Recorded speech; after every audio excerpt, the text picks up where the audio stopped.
Good morning, students. This is the part 2 of your social science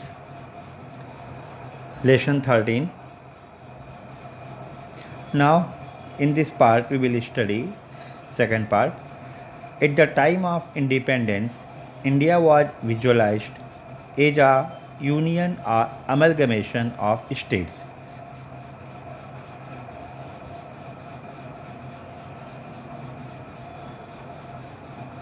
यानी कि दरअसल भारत को प्रांतों का समावेश या संघ माना गया। Hence, power was distributed at two levels. अतः देश में दो स्तर पर सत्ता का वितरण हुआ। The union or central level and the state level. Union यानी संघीय या केंद्रीय स्तर पर तथा प्रांतीय स्तर पर। At both levels, the representatives elected by the people were given the right to take decisions. दोनों स्तर पर चुने गए प्रतिनिधियों को निर्णय का अधिकार दिया गया। In 1992, the 73rd Amendment of the Constitution decentralized power to a third level, the village panchayat. अब क्या हुआ? 1992 में 73rd संविधान संशोधन द्वारा पंचायतों को तीसरे स्तर तक सत्ता का विकेंद्रीकरण किया गया। Now here is a question: if all decisions are taken by the central government, what kind of problems would be common people face?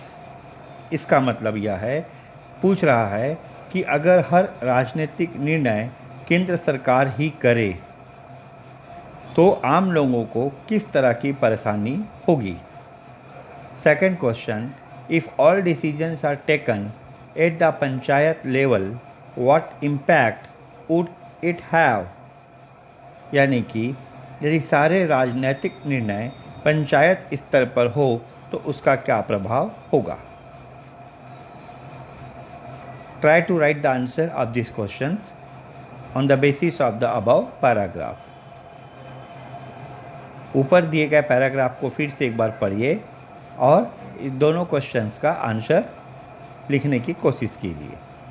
Now here separation of powers यानी शक्ति विभाजन। द स्टेट और government has three kinds of power.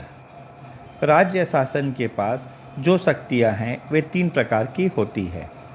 To enact law यानी कानून बनाने, to enact law यानी कानून बनाना। Implement them यानी उसे लागू करना, कानून लागू करना। And dispense justice according to the law और उसके अनुसार न्याय करने की। But concentrating all these three powers in a single body could lead to authoritarian rule. किंतु तीनों शक्तियाँ एक ही संस्था या व्यक्ति से केंद्रित हो जाए तो वह निरंकुश शासन हो सकता है।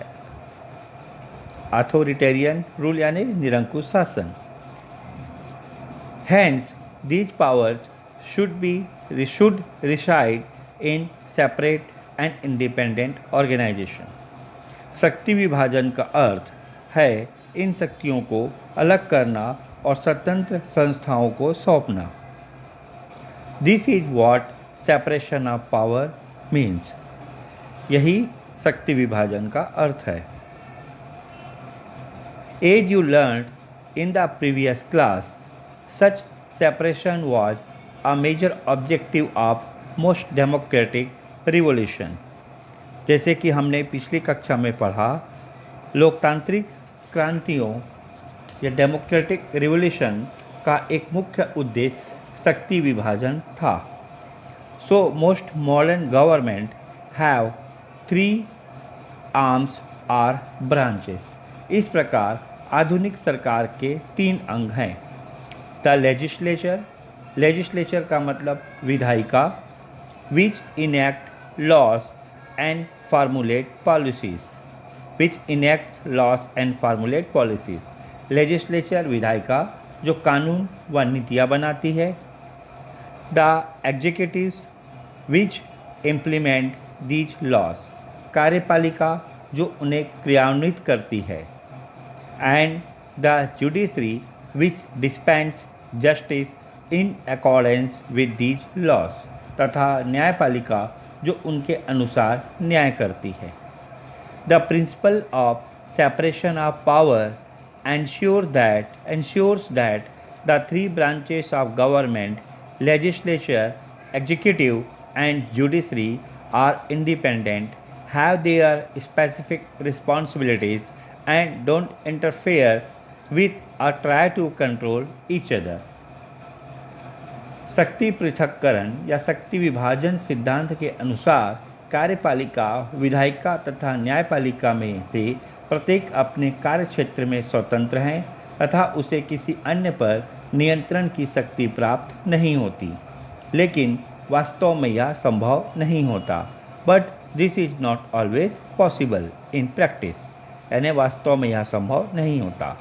But this is not always possible in practice because their work depends on each other, so they have to cooperate and work together.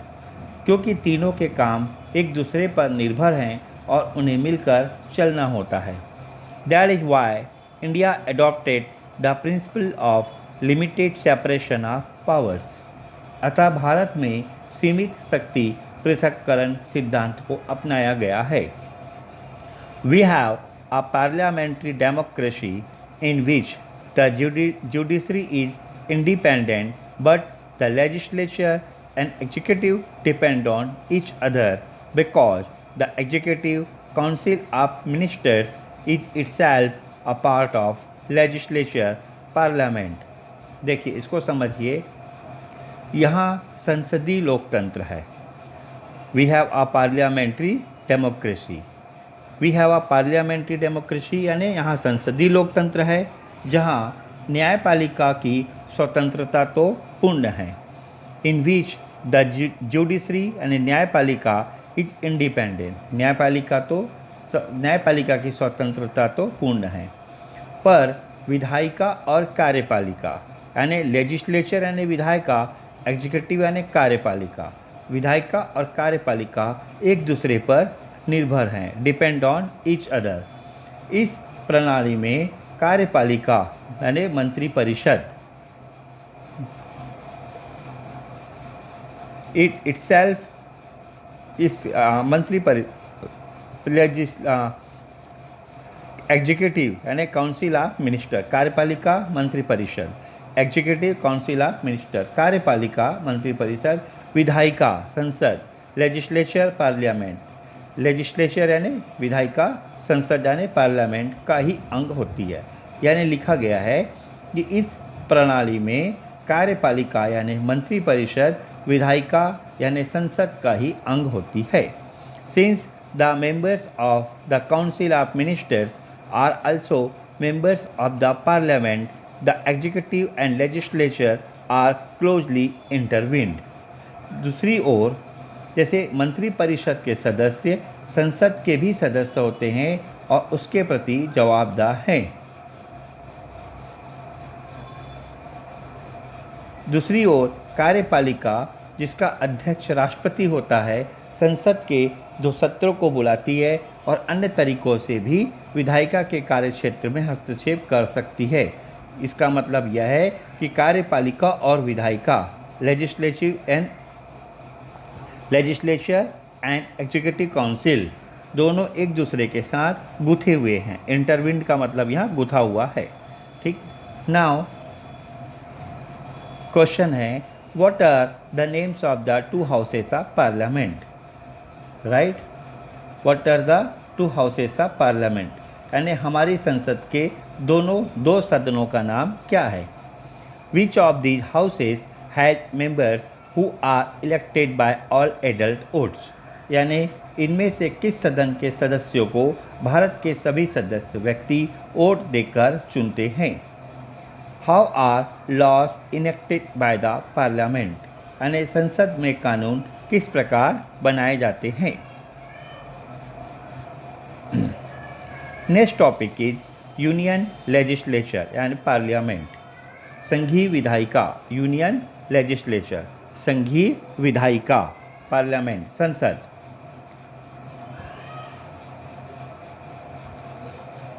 Parliament House in figure 13.1.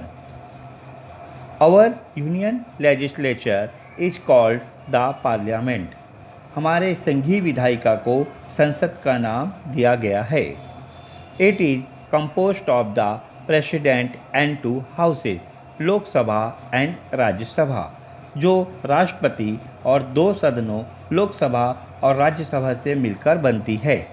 A special feature of the Indian Constitution is that the Executive Council of Ministers is a part of the Parliament and is answerable to it.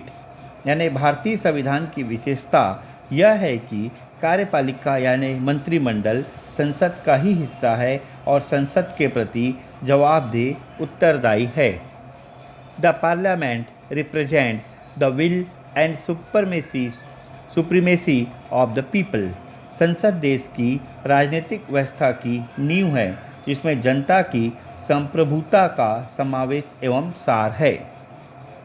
It is the foundation of the country's political system and the voice of nation. यानी संसद राष्ट्र की आवाज़ है। The Parliament has representation from all classes of society and all regions of the country. संसद में समाज के सभी वर्गों और देश के सभी क्षेत्रों का समुचित प्रतिनिधित्व होता है। It also has a system of reservation to ensure representation of the scheduled caste and tribes. इस व्यवस्था में अनुसूचित जाति और जनजाति के प्रतिनिधित्व को सुनिश्चित करने के लिए आरक्षण की व्यवस्था की गई है। But the representation of women is much lower than what one would expect in a parliamentary democracy. लेकिन यह पाया गया है कि संसद में महिलाओं का प्रतिनिधित्व अपेक्षा से बहुत कम है। This is a matter of national concern. इस कारण और यह एक राष्ट्रीय स्तर पे सोचनीय समस्या है और यह मामला है, राइट? ऐसा हम बोल सकते हैं।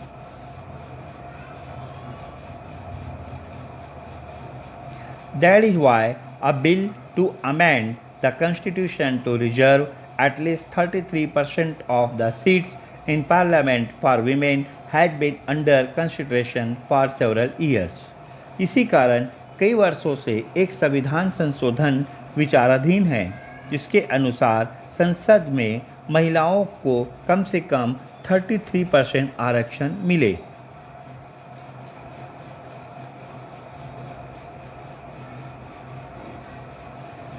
The representatives who are elected either directly or indirectly present the problems of the people in Parliament where they are discussed.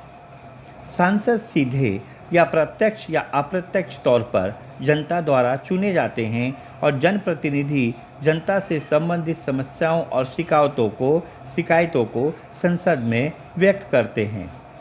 The Parliament also discusses policy matters, law-related proposals and cabinet proposals before approving them. संसद में नीतिगत मुद्दों तथा कानून से संबंधित प्रस्तावों और मंत्रिमंडल के प्रस्तावों को विचार विमर्श करके पारित किया जाता है। In addition, it discusses the performance of the ministers who are expected to answer all queries posed to them. यानी कार्यपालिका मंत्रिमंडल के कार्यकलापों पर बहस होती है और उसकी जवाबदेही को सुनिश्चित किया जाता है। In this way, the Parliament plays an important role keeping a watch on the government and controlling any authoritarian tendencies that could lead to the concentration of power in the government. इस प्रकार सरकार की निरंकुशता पर नियंत्रण रखने में संसद महत्वपूर्ण भूमिका निभाती है। Now here is a question. Why do you think so few women contend parliamentary elections? यानी क्या कारण है कि पर्याप्त संख्या में महिलाएं चुनाव लड़कर लोकसभा में नहीं पहुंच पाती।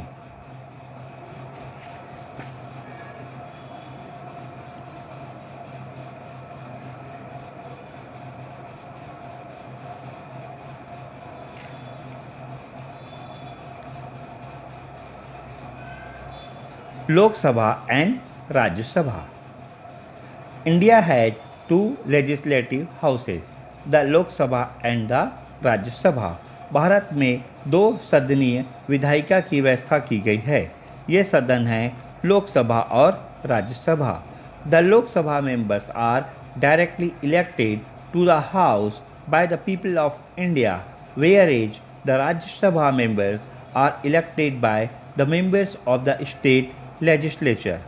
लोकसभा के सदस्य पूरे देश के लोगों द्वारा सीधे चुनकर आते हैं और राज्यसभा के सदस्य मुख्य रूप से विभिन्न प्रांतों की विधायिका द्वारा चुने जाते हैं। This is a two house or bicameral system of legislature.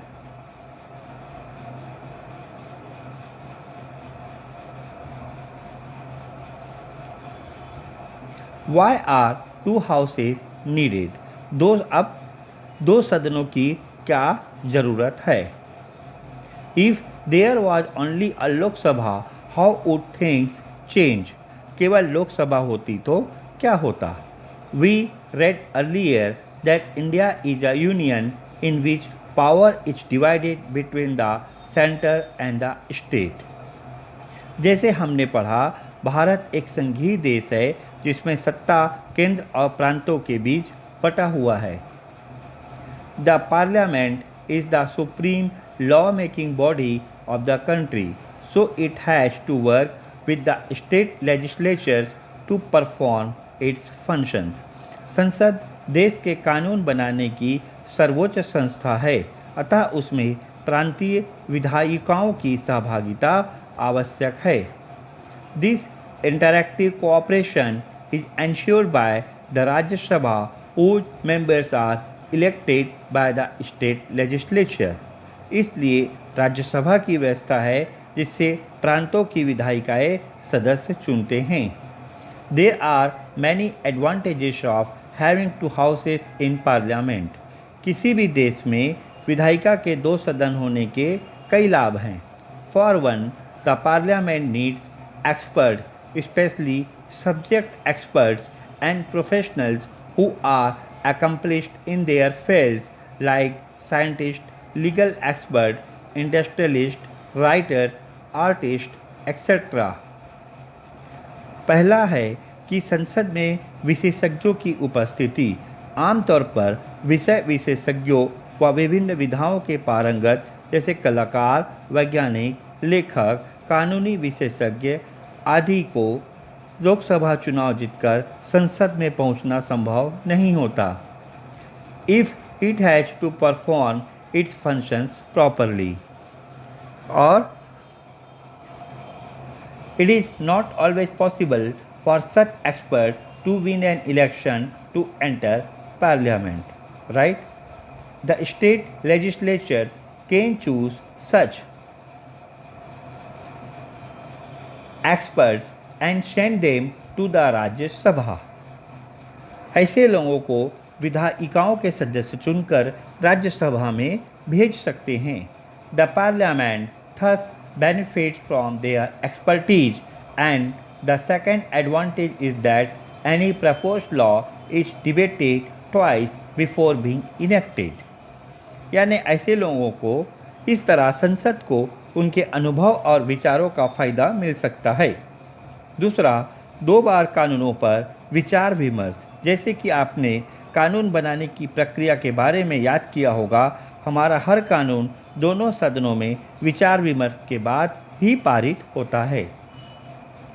If you recall the law making process, you will remember that all laws are debated by both houses before they are approved, so a law can not be made in haste.